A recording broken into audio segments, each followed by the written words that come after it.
بالله من الشيطان الرجيم بسم الله الرحمن الرحيم الحمد لله رب العالمين والعاقبة للمتقين والصلاة والسلام على رسول المصدق المصطفى الأمجد المحمود الأحمد حبيب إله العالمين أبي القاسم المصطفى محمد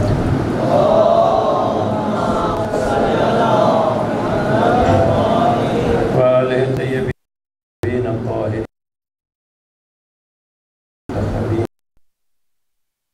ذهب الله عنهم الرجس وطهرهم تطهيرا صلوات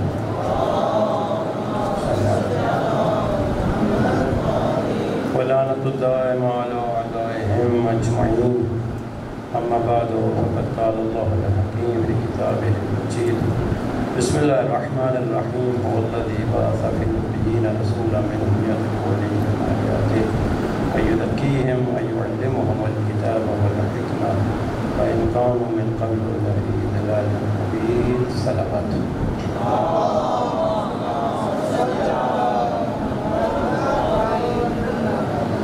گرمی بہت زیادہ ہے اور مجھے جو آرڈر بھی ہوا ہے وہ 25 سے 30 منٹ کا ہوا ہے اور میری عادت بھی نہیں ہے کہ زیادہ نمبر پہ رہنے کی زیادہ انشاءاللہ میری بھی کوشش ہوگی کہ 30 منٹ کے اندر اندر آپ کے اذان کو منور کر کے نمبر کو چھوڑ دیں تو جو میری طرف ہے ایک مرتبہ درود بھیجیں محمد والا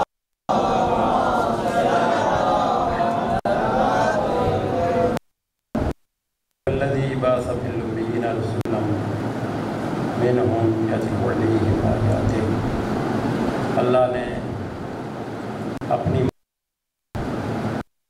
رسول کے ذریعے کروائی ہے تو جو ہے میری طرف اللہ نے اپنی معرفت اپنے ذریعے کروائی ہے وہ اللہ کون اللہ وہ اللہ بعث فی الأمین رسولا اللہ وہ ہے جس نے رسول کو بھیجا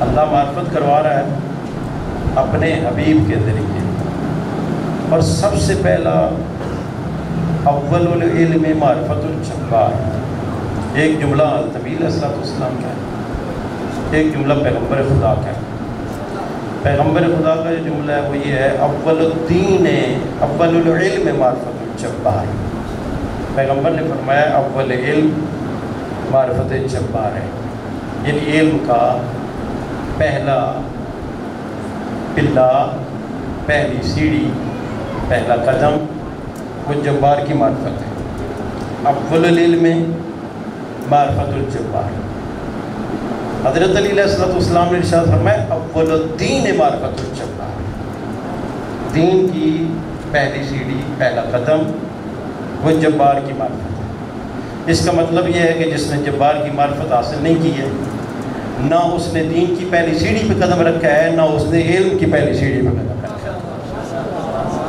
جس نے جبار کی معرفت حاصل نہیں کی اس نے نہ دین کی پہلی سیڑھی پہ قدم رکھا ہے اور نہ ہی علم کی پہلی سیڑھی پہ قدم رکھا ہے اللہ معرفت کروا رہا ہے کس کے ذریعے اپنے حبیب کے ذریعے ظاہر ہے بندہ آثار سے پہچانتا ہے ہر چیز کو بندے کو اگر بخار ہو جائے تو یہ تھرمامیٹر آپ لگاتے ہیں بخار چیک کرتے ہیں تو کیا مطلب بخار اس کے اندر آ جاتا ہے بخار تو بندے کے اندر ہے تھرمامیٹر کیا بتاتا ہے وہ بخار کا درجہ بتاتا ہے وہ ہیٹ بتاتا ہے اس کے اندر بخار نہیں آتا حکیم جب نبض چیک کرتا ہے تو حکیم کے اندر بخار نہیں آتا بخار تو بندے کے اندر ہے حکیم اس نبض کی دھڑکن سے اس کے بخار کا پتہ لگا لیتا ہے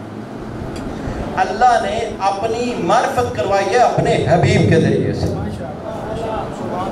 کہ اگر میری معرفت حاصل کرنی ہے تو آؤ میں تمہیں ذریعہ بتاتا ہوں معرفت کا ذریعہ میرا رسول ہے اللہ وہ ہے الذی ہوا بعث فی الامیین رسولا جس نے رسول کو بھیجا اور یہاں پر 3 یا 4 وظیفے رسول کے بیان کیے گئے ہیں. میں بڑا مختصر انداز ان کو بیان کروں گا.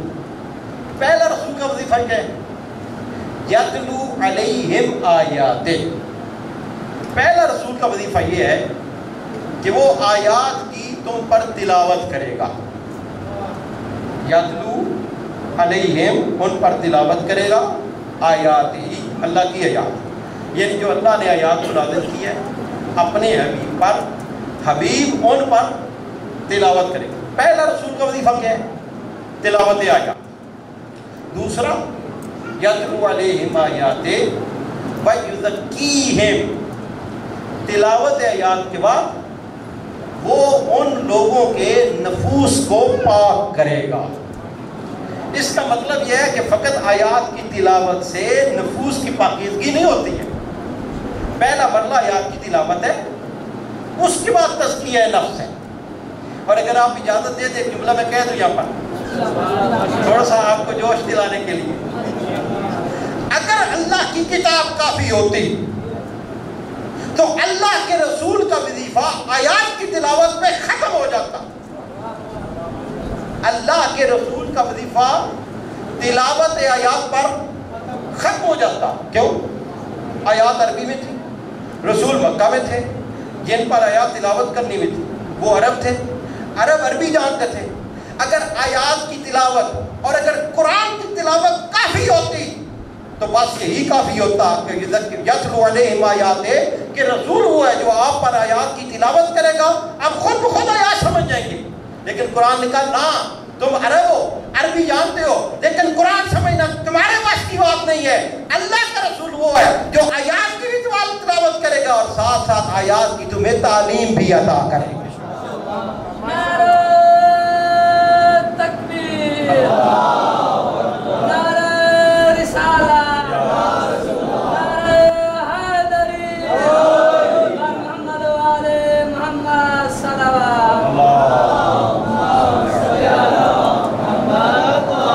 بھائی بات سمجھنے والی ہے.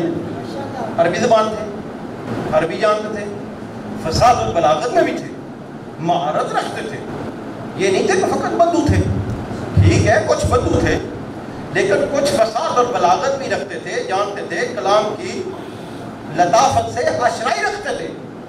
تو پھر بھی قرآن نے کہا ہے کہ فقط تلاوت آیات کافی نہیں ہے، ساتھ رسول کو بھیجا ہے، آیات کی تلاوت بھی کرے گا، ساتھ تمہارے نفوس کو پاک بھی کرے گا. وَيُعَلِّمُهُمُ الْكِتَابَ، پھر اسی کتاب، جس کتاب کو ہم نے رسول پر نازل کیا اور اس کی آیات کی تم پر تلاوت کی، ساتھ ان آیات کی تمہیں تعلیم دے گا. يُعَلِّمُهُمُ الْكِتَابَ وَالْحِكْمَةَ، پھر حکمت کیا ہے؟ کتاب کی تعلیم دے گا اور حکمت کی تعلیم دے گا. اس کا مطلب یہ ہے کہ یہ دو لفظ بتاتے ہیں کہ کتاب اور ہے، حکمت اور ہے. کتاب کی تعلیم دے گا اور اس کتاب کی تعلیم میں جو اسرار ہیں ساتھ اس کی حکمتوں کو بھی بیان فرمائے گا. لہذا حسبنا کتاب اللہ کہنا یہ اسی آیت کے ساتھ نفی ہو جاتی ہے. اور بھائی ادھر ادھر جانے کی کوئی ضرورت نہیں ہے کہ اگر حسبنا کتاب اللہ، اگر معلم کے بغیر، تعلیم دینے والے کے بغیر آیات کی تلاوت کافی ہوتی تو قرآن کہہ دیتا کہ تم عربی جانتے ہو، رسول پر آیات عربی میں نازل ہوئی ہیں، یہ رسول تم پر آیات کی تلاوت کرے گا، بس کافی ہے. کہا نہیں، تم جتنے بھی فصیح اور بلیغ ہو، اللہ نے اس کتاب میں ایسے اسرار رکھے ہیں جو اسرار فقط وہی بیان کر سکتا ہے جو اسرار کو جانتا ہے. اور وہ اسرار کیا وہ جانتا ہے یا اللہ نے جن کے گھر میں کتاب نازل کی ہے وہ جانتے ہیں؟ کیا وہ جانتا ہے یا وہ اسرار جن کو دے کر گیا ہے وہ جانتے ہیں؟ اس کے علاوہ کوئی نہیں جانتا. یتلو علیہم آیات ویزکیہم، پہلا آیات کی تلاوت ہے، اس کے بعد تزکیہ نفوس ہے، اس کے بعد تعلیم کتاب ہے، اس کے بعد تعلیم حکمت ہے. یعلمہم الکتاب والحکمت، کتاب کی تعلیم دے گا اور اس کتاب میں جو اسرار ہیں، جو حکمتیں ہیں، جو راز پوشیدہ ہیں وہ یا وہ بتائے گا یا وہ بتائیں گے جو رسول کے جانشین ہیں. اور محمد و آل محمد بلند تر صلوات.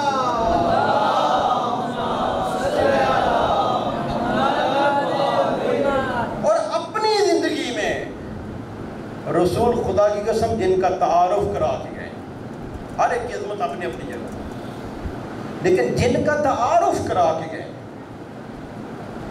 وہ علی و فاطمہ حسن حسین کے علاوہ کوئی نہیں تھا. توجہ ہے میری طرف.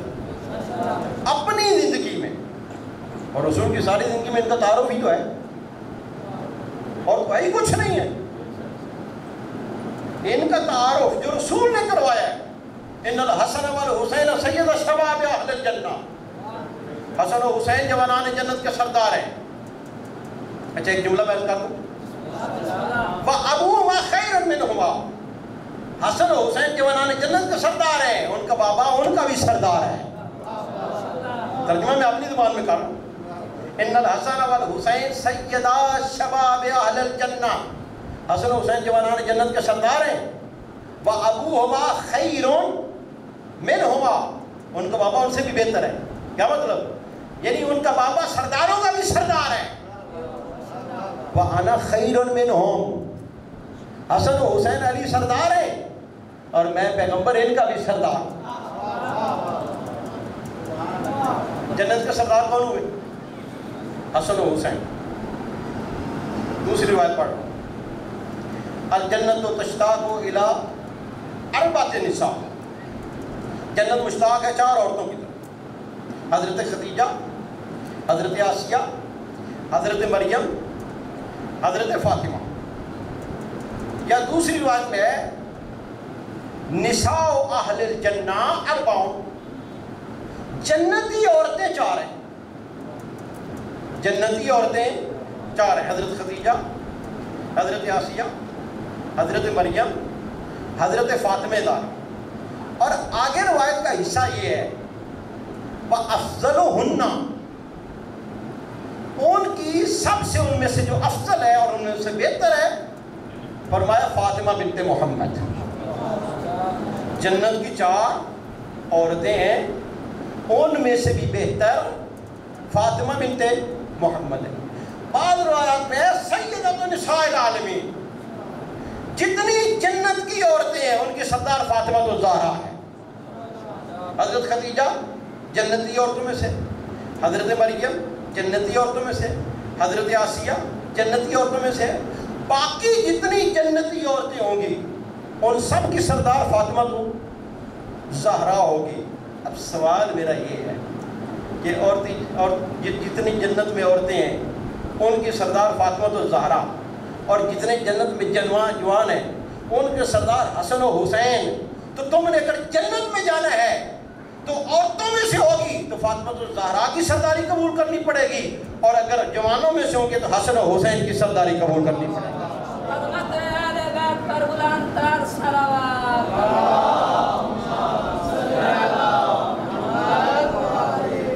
جتنا تعارف پیغمبر نے خاندان اہل بیت کا کروایا، خدا کی قسم کسی کا نہیں کروایا.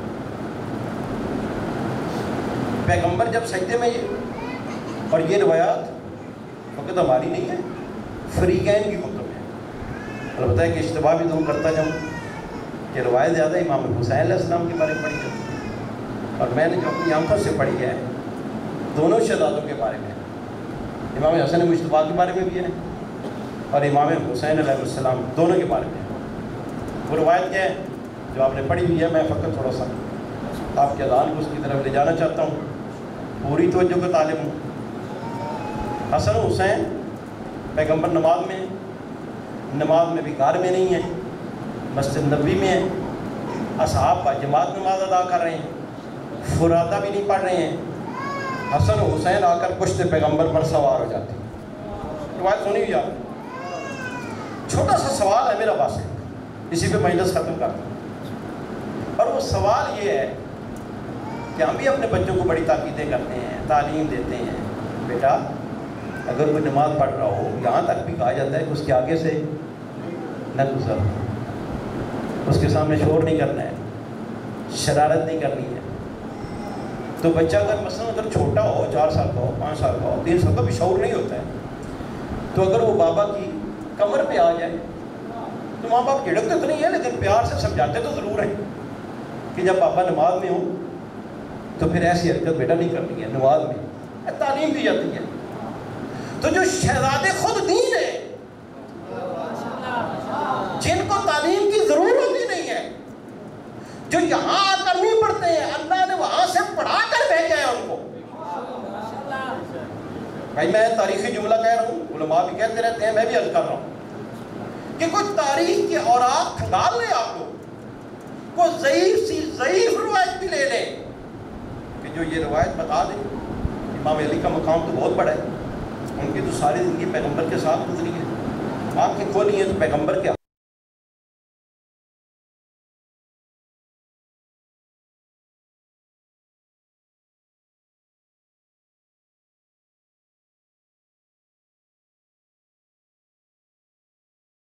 کہ فاطمہ بنت اسد 3 دن خانہ کعبہ میں رہی ہیں, حضرت علی علیہ السلام نے آنکھیں نہیں کھولی ہیں.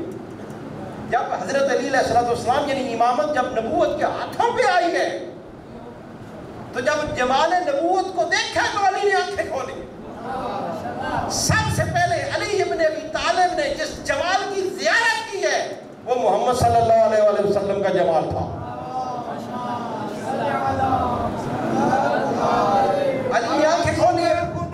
ختم الانبیاء بلندر صلوات.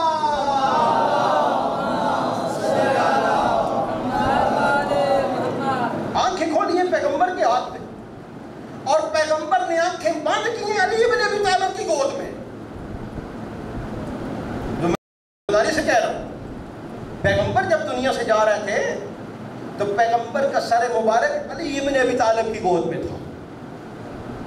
پیغمبر گئے ہیں تو سر علی کی گود میں تھا. علی دنیا میں آئے ہیں تو پیغمبر کے دستے مبارک ہے, وہ تو علی ابن ابی طالب تھے. اللہ میں رسول اللہ الفباب کہ مجھے رسول اللہ نے 1000 باب کی تعلیم دی, خرجت من کل باب الف باب, اور میں علی نے ہر باب سے 1000 باب نکالے ہیں. پیغمبر نے مجھے 1000 باب کی تعلیم دی ہے, میں علی نے ہر باب سے 1000 باب نکالے ہیں. وہ تو علی تھے نا, وہ تو پیغمبر کے ساتھ. حسنین و شریف ہیں تو پیغمبر کے ساتھ 5-6 سال رہے ہیں, 7 سال رہے ہیں, اس سے زیادہ نہیں ہے.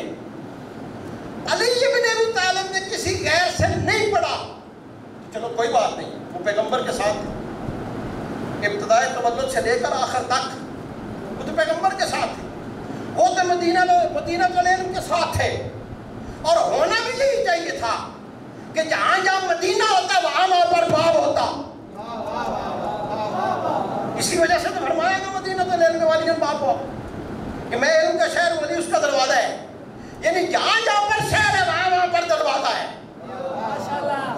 یعنی علی مجھ سے جدا نہیں اور میں علی سے جدا نہیں ہو سکتا. ابتدائی زندگی سے لے کر آخر تک علی ابن ابی طالب پیغمبر کے ساتھ ہیں. میں پوری توجہ کو طالب ہوں. لیکن حسنین شریف ہے, علی نے تو چلو غیروں سے نہیں پڑھا ہے کیونکہ پیغمبر ساتھ تھے, معلم انسانیت ساتھ تھے, اور وہ مدینہ العلم تھے, یہ باب مدینہ العلم تھے. کوئی تاریخ کی ضعیف سے ضعیف روایت دکھا دو کہ حسن و حسین نے کسی غیر سے جا کر پڑھا ہو. یہ تو بچے تھے نا, کسی بڑے صحابی سے علی نے کہا, یہ پیغمبر نے کہا ہو کہ ماشاءاللہ سبقت اسلام ہے, السابقون الاولون, یہ پہلے ہیں, اور ان کا بڑا وہ ہے. اب پیغمبر سے بڑا کچھ انہوں نے لے لیا ہے, بیٹا جاؤ اب تم ان سے دین سیکھو.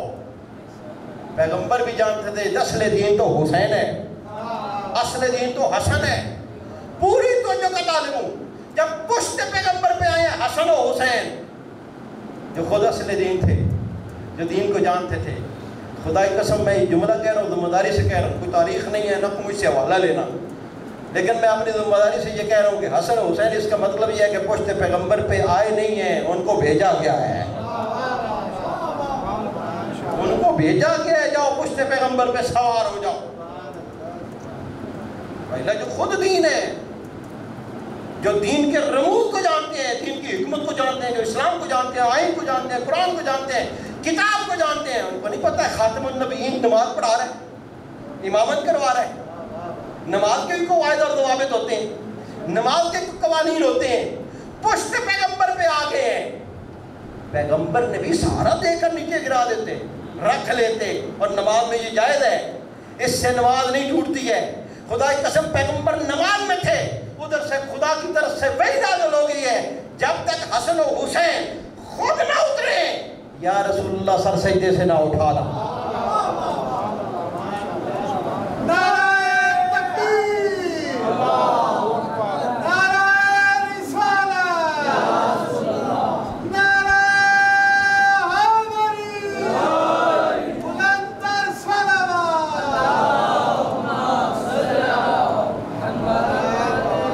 بھائی اس سے بڑا تعارف کیا ہو سکتا ہے؟ اس سے بڑا تعارف ہو سکتا ہے کہ حسن و حسین خاتم النبیین, خاتم الانبیاء, خاتم الرسل, گھر میں بھی نہیں, مسجد میں فرادہ نہیں, جماعت کے ساتھ. اب صاحب نے سجدہ لمبا ہوا ہے, اٹھ کو تو دیکھتے ہوں گے کہ پیغمبر کو کیا ہوا ہے. بعضوں تک آواز پہنچتی ہوگی, بعضوں تک نہیں پہنچتی ہوگی, اور یہ روایت ہے اٹھ کے دیکھنے والی. میں اپنی طرف سے نہیں کہہ رہا ہوں, اٹھ کے دیکھتے تھے. پھر مجبور ہو گئے کہ یا رسول اللہ کو حادثہ پیش آ گیا تھا, کوئی لا علمی ہے نا, کو حادثہ پیش آ گیا تھا. جب وہی نازل ہو رہی تھی کہ آپ نے سجدہ اتنا لمبا کر دیا, کہا پشت پہ حسن و حسین آ گئے تھے, اللہ کی طرف سے حکم آ گیا ہے اتنی دیر تک سجدے کو نہ چھوڑنا جب حسن و حسین خود نہ اتر جائے. اس سے بڑھ کے تعلق کیوں سکتا؟ دو سے پیغمبر پہ سوار ہیں, دو سے پیغمبر حسن و حسین. تو بھائی ہر ماں باپ اپنی اولاد سے پیار کرتے ہیں, یہ کیا بات ہوئی؟ ہر باپ اپنے بیٹے کو کندھوں پہ اٹھاتا ہے. تو حضرت ابراہیم حضرت قاسم بیٹے نہیں تھے پیغمبر کے؟ اور بھائی لولی لنگڑی کوئی روایت دکھا دیں آپ کہ پیغمبر نے ان کو اپنے دوش مبارک پہ اٹھا کے مکہ کی گلیوں میں پھرایا ہوا. یہ مدینہ میں تھے, وہ مکہ میں تھے. حضرت ابراہیم حضرت قاسم جو پیغمبر کے بیٹے ہیں, یا ابوالقاسم آپ کہتے ہیں, وہ مکہ میں تھے, مکہ میں ہی فوت ہو گئے. وہ مکہ کی روایت دکھا دیں کہ پیغمبر نے ان کو اٹھا کے پھرایا اور گھمایا اور تعارف کروایا. اس کا مطلب یہ ہے کہ یہ بیٹے ہونے کی وجہ سے نہیں تھا کہ یہ میرے نواسے ہیں, یہ بنیاد یہ محبت کی اور احترام کی نواسا ہونے کی بنیاد پہ نہیں تھی. یہ اس وجہ سے تھی کیونکہ ان الحسن والحسین سیدہ شباب اہل الجنہ. یہ نواسوں کو نہیں اٹھا رہے تھے پیغمبر دوست پہ, یہ پیغمبر جوانان جنت کے سرداروں کو اٹھا رہے تھے اپنے دوست پہ, اور مدینہ کی گلیوں میں پھرا پھرا کے دکھا رہے تھے کہ ان الحسن والحسین سیدہ شباب اہل الجنہ. اور وہ آپ نے واقعہ سنا ہوا ہے, پڑھا ہوا ہے ماشاءاللہ. نعم الراکب نعم المرکب کی حدیث بڑی مشہور ہے کہ دوش پیغمبر پہ سوار تھے. جب اصحاب کے مجمع پیغمبر آ گئے ہیں تو ایک صحابی نے فرمایا, عرض کی یا رسول اللہ نعم المرکب, سواری کتنی پیاری ہے. تو پیغمبر نے یہ بھی تعارف کروایا کہ سواری تو پیاری ہے ہی ہے, یہ دیکھو نعم الراکب, سوار کتنے پیارے ہیں. سواری کی نفی نہیں کی ہے, سواری تو پیاری ہے, یہ کوئی شک نہیں ہے. خاتم النبیین جیسی سواری ہو, اور سوار کون ہو؟ ان الحسن والحسین سیدہ شباب اہل الجنہ.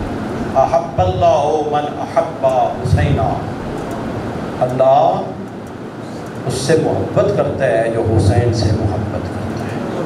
اللہ محبت کرتا ہے. احب اللہ من احب حسینا, اللہ اس سے محبت کرتا ہے جو حسین سے. اذا اراد اللہ عبدا خیرا قذف فی قلبہ حب الحسین, جب اللہ بندے کی بلائی کا ارادہ کر لیتا ہے, قذف فی قلبہ حب الحسین, اللہ اس کے دل میں حسین ابن علی کی محبت ڈال دیتا ہے. یہ شکر مقام, شکر خدا کا قسم. یعنی اللہ نے آپ لوگوں کے بارے میں بھلائی کا اور نیکی کا ارادہ کیا ہوا ہے. جب حسین کی محبت دیکھتے ہیں نا اپنے دل میں, یہ شکر کیا تھا کہ خدا کا لاکھ لاکھ شکر ہے کہ اللہ نے ہمارے بارے میں نیکی اور بھلائی کا ارادہ کی. اذا اراد اللہ عبدا خیرا خیرا، جب اللہ کسی بندے کے بارے میں بھلائی کا ارادہ کرتا ہے قذف فی قلبہ حب الحسین، اس کے دل میں حسین کی محبت کو کوٹ کوٹ کے ڈال دیتا ہے. اِنَّا لِقَتْلِ الْحُسَيْنِ حَرَارَةً فِي قُلُوبِ الْمُؤْمِنِينَ لَا تَبْرَدُ أَبَدًا. حسین کی شہادت میں اللہ نے ایسی حرارت رکھی ہے مومنین کے دلوں میں، لا تبرد أبدا، جو کبھی ٹھنڈی نہیں ہو سکتی. اب یہ نہ سوچیں کربلا حسین ابن علی مارے گئے، یہ نواز رسول زیادہ ہی ہے، کوئی شک نہیں ہے. کربلا میں جوانان جنت کا سردار شہید، اور شہید پھر عام نہیں ہوا، سپہ ہوا. خدا کی قسم دنیا پتہ نہیں کیوں نہیں سوچتی ان باتوں کو، اور ایسے میں دردی کے ساتھ. لیکن حسین کی مصیبت اپنی جگہ پہ تھی. 2-4 جملے عرض کرنا چاہتا ہوں حسین کی. لیکن جو امام سجاد کی مصیبت ہے، کوفہ اور بازار کا شام، امام سجاد کہتے ہیں کہ ایک بندہ ہے صحابی تھا، صحابی رسول. یہ صحابی رسول کہتے ہیں جب میں شام کے بازار میں داخل ہوں، ملک شام میں داخل ہوں، بازاروں کو سجایا جا رہا تھا، ایسا سجایا جا رہا تھا جس طرح دلہن کو سجایا جاتا. میں بڑا پریشان ہوں. میں نے کسی سے پوچھا کہ شامیوں کو کوئی عید ہے آج؟ کہا نہیں.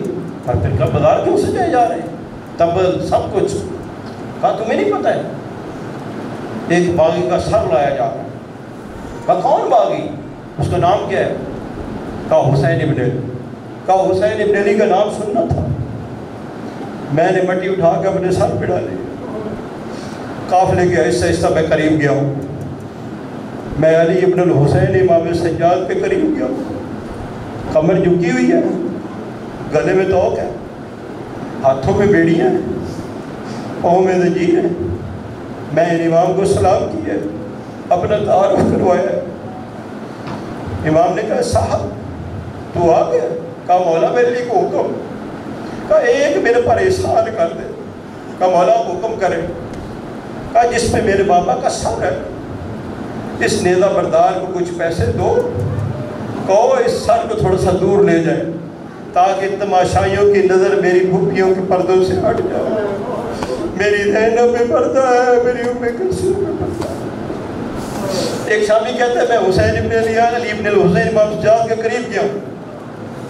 میں نے سرزنش کی ہے امام سجاد کی. امام سجاد کہتے ہیں حل کرا دل قرآن. وہ بندہ ہے خدا، تو نے قرآن نہیں پڑھا ہے؟ کہا کون سی آیت؟ کہا انما یرید اللہ لیذھب عنکم الرجس اہل البیت ویطہرکم تطہیرا. کہا میں نے پڑھی ہے. کہا تم نے قرآن کی آیت نہیں پڑھی؟ قل لا اسألکم علیہ اجرا الا المودۃ فی القربیٰ. کہتا ہے میں نے پڑھی ہے. لیکن آپ کا کیا تعلق ہے ان آیتوں کے ساتھ؟ امام کہتے ہیں واللہ نحن اہل البیت نحن ذو القربیٰ. کہا خدا کی قسم وہ اہل بیت ہم ہیں، وہ پیغمبر کے قرابت دار ہم ہیں. یہ بندہ کہتا ہے میں نے مجبور ہو کے پوچھنے پہ من انت، تو ہے کون؟ کہا انا علی ابن الحسین، میں حسین ابن علی کا بیٹا علی ہوں سجاد. یہ کہتا ہے راوی کہتا ہے میں نے جب امام سجاد کا نام سنا ہے میں نے سر اپنے خاک میں ڈالی ہے. میں نے کہا آپ اور بازار صاحب آپ اہل بیت. میں نے یزید پر لعنت کی ہے. آہستہ آہستہ قافلہ دربار یزید میں داخل میں 2-4 جملے کرنا چاہتا ہوں. جب دربار یزید میں داخل ہوئے اس لوگوں نے امام حسین کا سر مبارک منگوایا، اپنے سامنے تشت میں رکھا ہے، اور اس نے جسارت شروع کی ہے. زید بن ارقم صحابی ہے، اور یہ صحابی کہتا ہے او ملعون. صحابی اٹھے، وہاں پر مجمع میں تھا. کہا ملعون خدا کی قسم ہم شاہدہ اپنی آنکھوں سے دیکھیں، یہ وہی لبے مبارک ہیں جہاں پر پیغمبر بوسے دیا کرتے تھے، اور تمہیں شرم اور حیا نہیں آتی ہے. تو جاگا ہے پیغمبر کو جو ہے وہ تھڑیوں ساتھ جو ہے یہ کر رہا ہے. خدا کی قسم سفیر روم کہتا ہے، میں نے کہا وہ یزید یہ کس کا سر ہے؟ سفیر روم کہتا ہے، یزید کہتا ہے اس حسین ابن علی کا سر ہے. کہا اس کے باپ کا نام کیا ہے؟ کہا علی ابن ابی طالب. کہا اس کی ماں کا نام کیا ہے؟ کہا فاطمہ الزہرا. کہا کون فاطمہ الزہرا؟ کہا محمد مصطفیٰ کی بیٹی. سفیر روم کہتا ہے یزید تمہیں شرم نہیں آتی ہے؟ تو اپنے پیغمبر جس کا کلمہ پڑھتا ہے اس کے نواسے کے ساتھ اتنی جسارت کر رہے. وَسِيَعْلَمُ الَّذِينَ ظَلَمُوا أَيَّ مُنقَلِبٍ يَنقَلِبُونَ. اللهم صل على محمد وعلى محمد اللهم صل على محمد وعلى محمد اللهم صل على محمد وعلى محمد وعجل فرجك على محمد.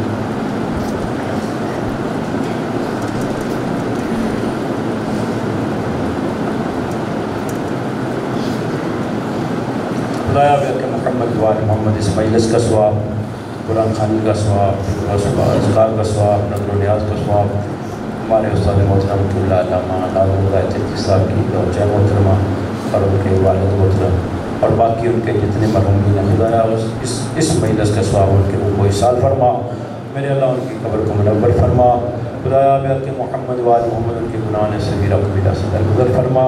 خدایا بحق محمد وعلى محمد الواحدین کو اجر عظیم عطا فرما. خدایا بحق محمد وعلى محمد سب کے مرحومین کی مغفرت فرما، ان کو اعلیٰ دین میں جگہ نصیب فرما.